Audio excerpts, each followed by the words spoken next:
Thank you, Mr. Speaker. Mr. Speaker, I have two clarifications. The first clarification to the Council for the Deputy President, and is on the matter of the first charge on the issue of shareholding. Can the Council, based on Rule 30, of the standing orders, explain the specific relevance of the Kenya Kwanza Coalition agreement as a piece of evidence? My second question is the Council of National Assembly on the ground number 8, where it is alleged that the Deputy President violated Section 132 of the Penal Code. So maybe we can be told a lot more about whether there was any report made to the relevant authorities as far as this charge is concerned. Senator Newton.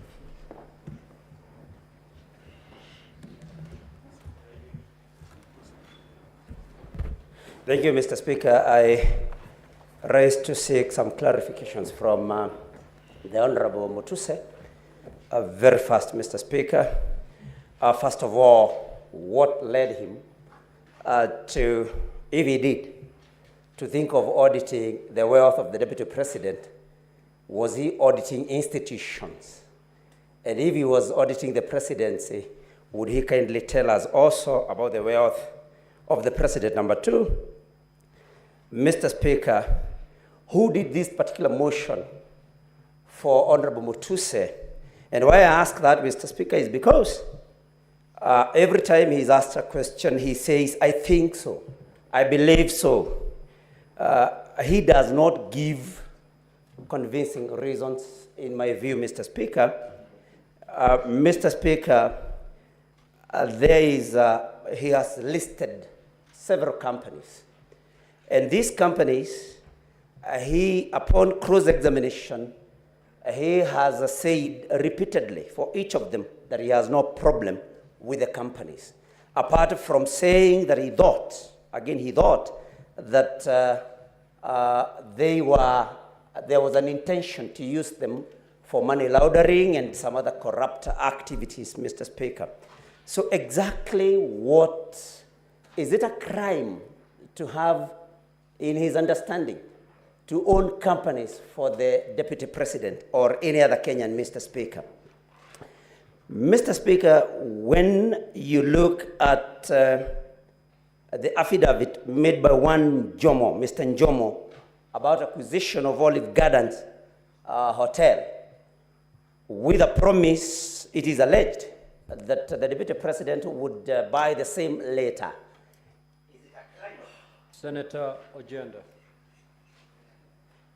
Honorable Senators, condense your thoughts. You only have 2 minutes within which to seek the clarifications.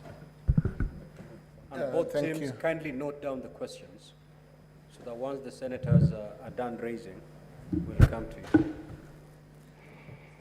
you. Thank you, Mr. Speaker. I want to ask the witness, Mutuse, you have been taken to great lengths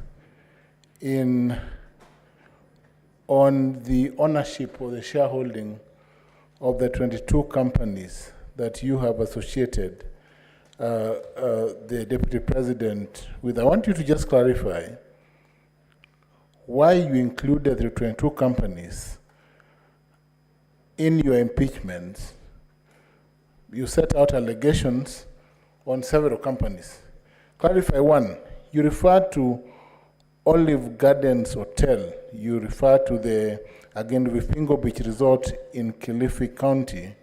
You set out the CR12 of both.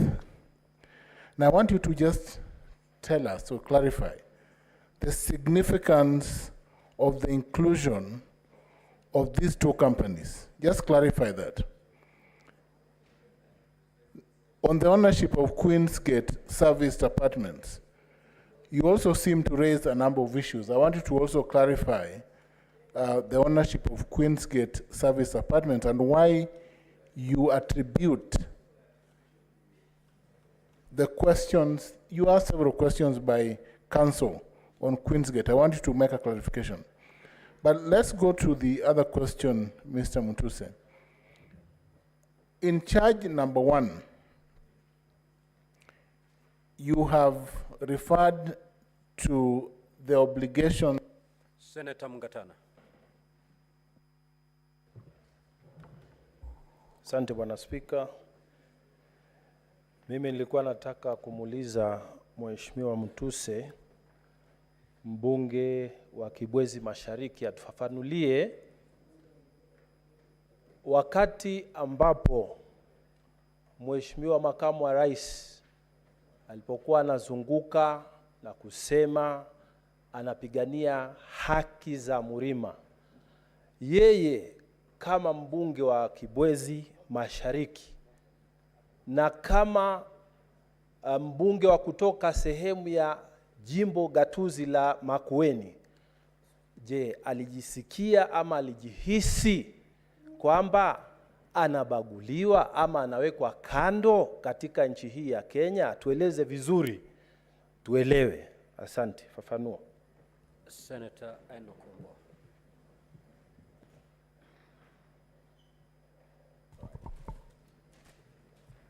Thank you, Mr. Speaker. Mr. Speaker, I will have 2 clarifications to seek from Mheshimiwa Mutuse, but because my leader, Senator Governor James Orengo, opened this session with the verse from the Bible, I will also read one from the Bible.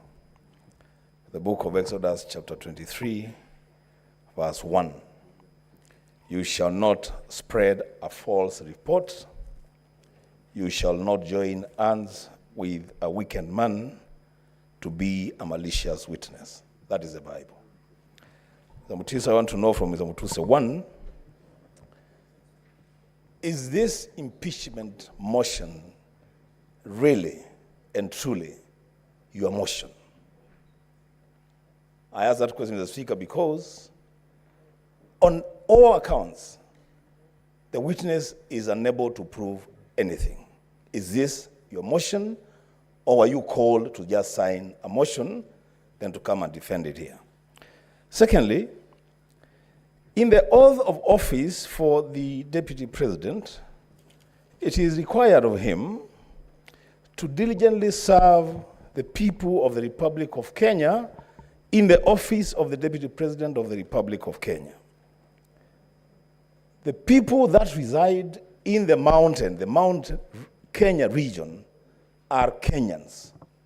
What is so wrong with a Deputy President, a state officer, in defending people from a region in this country and then coming to defend other people in Nairobi and other people in other regions? What is so wrong? What is impeachable about that defense? I thank the Speaker. Senator Veronica.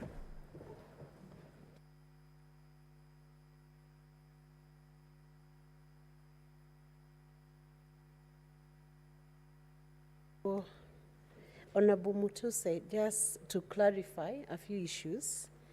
1, are there any charges for money laundering that have been preferred against the Deputy President? That's 1. And then to confirm whether the Asset Recovery Agency, the case of the Asset Recovery Agency that was before Justice Esther Minor, was fully resolved using the consent order. Those 2 clarifications.